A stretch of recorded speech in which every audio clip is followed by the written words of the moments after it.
আসসালামু আলাইকুম। আশা করি সব সময়ের মতোই পরিবার পরিজন নিয়ে ভালো আছেন এবং সুস্থ আছেন। আমরা ইতিমধ্যেই জানি এনএসআই নিয়োগ প্রকাশিত হয়ে গিয়েছে। আগামী 10 তারিখ অর্থাৎ জানুয়ারি 10 তারিখ থেকে আবেদন শুরু হবে। তো এনএসআই নিয়ে যেহেতু আমি অনেকগুলো ভিডিও করেছি, গত 1.5 থেকে 1.5 বছর যাবত আমি এনএসআই ভিডিও দিয়েছি, সেই জন্য অনেক আগ থেকে এবং এই নিয়োগ প্রকাশিত হওয়ার পর থেকে একটি কমন প্রশ্ন, কমন জিজ্ঞাসা বেড়েই চলছে। তখনও করতেন, এখনও সবাই করেন যে ভাই এই এনএসআইতে পাওয়ার কতটুকু, ক্ষমতা কতটুকু, এটা সবার জানার ইচ্ছা। তবে এটা দোষেরও কিছু নয়, কারণ সবাই তো চায় একটু পাওয়ারফুল জবগুলো করার জন্য। তো আজকে এই এনএসআই পাওয়ার নিয়ে কিছু কথা বলবো, শুরু করব। তবে তার আগে সবসময়ের মতোই বলে নিচ্ছি, ফর দ্য ফার্স্ট টাইম আপনি যদি আমার এই দরবারে নতুন হয়ে থাকেন তাহলে প্লিজ চ্যানেলটি সাবস্ক্রাইব করে দেবেন, আর অলরেডি যদি করে থাকেন তাহলে অসংখ্য ধন্যবাদ।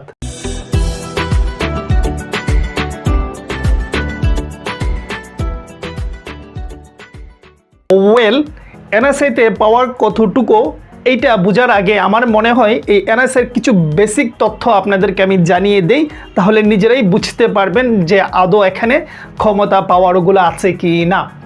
এনএসআই এর পূর্ণরূপ হচ্ছে ন্যাশনাল সিকিউরিটি ইন্টেলিজেন্স, বাংলাতে বললে আমরা বলতে পারি জাতীয় নিরাপত্তা গোয়েন্দা সংস্থা।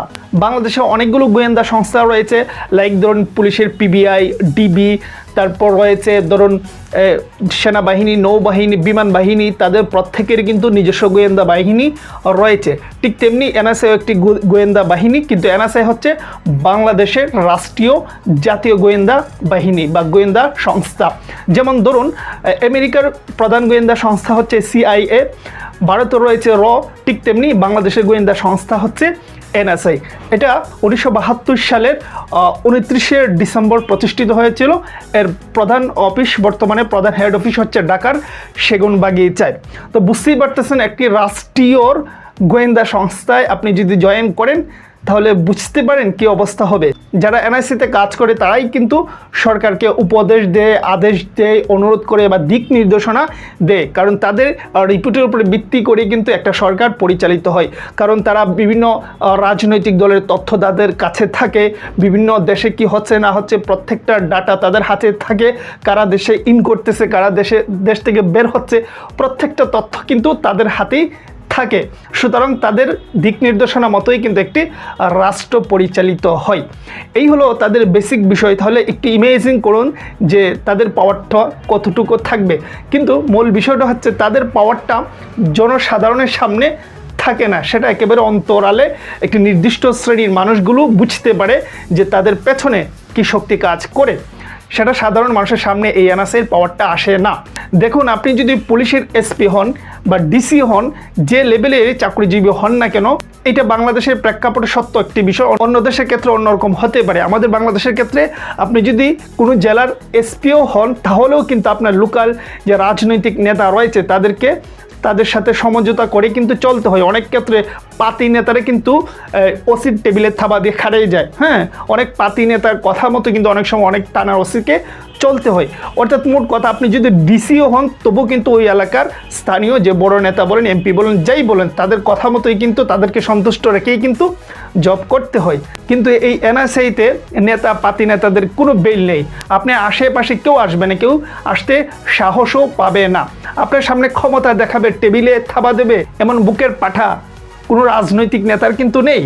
এটা আপনাকে সরাসরি কন্ট্রোল করবে শুধুমাত্র প্রধানমন্ত্রীর কার্যালয়। কোনো মন্ত্রী পরিষদের কোনো দপ্তরে কিন্তু আপনার উপর খবরদারি করতে পারবেন না। এই এনএসআইকে সম্পূর্ণ কন্ট্রোল করে প্রধানমন্ত্রীর কার্যালয় থেকে সরাসরি। সুতরাং বুঝতেই পারতেছেন আপনার পাওয়ার, আপনার ক্ষমতা এটা কতটুকু। যারা সরকারি বিভিন্ন সেক্টরে জব করে তারা কিন্তু এনএসআই মানেই কিন্তু তাদের ভেতরে একটা আতঙ্ক, একটা ভয় কাজ করে যে না জানি কোন লালখালি, না জানি কোন রিপোর্ট আমাদের এই দপ্তর সম্পর্কে তারা দিয়ে দিচ্ছে। এই একটা আতঙ্ক কিন্তু প্রত্যেকটা দপ্তরেই কাজ করে। সুতরাং এনআইসিতে জব করা মানেই বিশাল কিছু। তবে এই পাওয়ারটা কোনোভাবেই কিন্তু রং পাওয়ার নয় যে আমি সাধারণ মানুষের উপরে এই ক্ষমতা দেখাবো, বিষয়টা এমন নয়। আপনার এই পাওয়ারটা একেবারে রাষ্ট্রীয় কাজে ব্যবহৃত হবে, রাষ্ট্রের স্বার্থে আপনি কাজ করবেন অলিতে গলিতে, কিন্তু একেবারে আড়ালে আবডালে। এই এনএসআই বিষয়টি হচ্ছে এমন যে আপনার ক্ষমতা থাকবে, শুধুমাত্র এলিট পার্সন বা নির্দিষ্ট একটি শ্রেণী মানুষ বুঝতে পারবে যে হোয়াট ইজ এনএসআই। সাধারণ মানুষ বুঝবে না যে এনএসআইয়ের পাওয়ারটা কতটুকু। তবে তারা এখনকার মানুষ তো শিক্ষিত জেনারেশন, অনেকেই মানে ইমেজিন করতে পারে। তো এই হলো বিষয়। এনআরসিতে পাওয়ার আছে, কোনো সমস্যা নেই, আপনি চেষ্টা করুন। এনআরসিতে কিন্তু ইন করাটা এত সহজ নয়, অনেক কঠিন একটি জায়গা, কারণ যেহেতু রাষ্ট্রের একটি রাষ্ট্রীয় গোয়েন্দা সংস্থার কাজ করবেন, এটা সহজ কিছু নয়। সুতরাং আপনি চেষ্টা করুন। পাওয়ার তো আছেই, পাওয়ার আসলে মূল লক্ষ্য হওয়া উচিত নয়। আমাদের উচিত একটা জব, যে কোনো একটা জবই হলে আমাদের বেকারত্ব দূর হবে। পাশাপাশি জব হলো ওগুলো এমনিতেই চলে আসে। সুতরাং আপনি চেষ্টা করুন, পড়াশোনা করুন, এই পাওয়ার করে মেতে থাকবেন না। আপনি জবটার জন্য পাওয়ার চেষ্টা করুন, তাহলে দেখবেন এমনিতে অটোমেটিকলি সব কিছু হয়ে যাবে। তো যাই হোক, ইনশাল্লাহ সামনে আরও এনআরসি নিয়ে কথাবার্তা হবে। এনআরসি নিয়ে আমার প্রচুর ভিডিও আছে, যদিও ওই ভিডিওগুলো হয়তো এতটা কোয়ালিটিবল নাও হতে পারে, যেহেতু প্রথম দিকের ভিডিও, কিন্তু তথ্য নির্ভর হবে, এইটুকু আমি আপনাদেরকে বলতে পারি। চাইলে ওগুলো দেখতে পারেন। আজকে এই পর্যন্তই রেখে দিচ্ছি, ইনশাল্লাহ সামনে কথাবার্তা হবে। সেই পর্যন্ত ভালো থাকবেন, সুস্থ থাকবেন। আল্লাহ হাফেজ।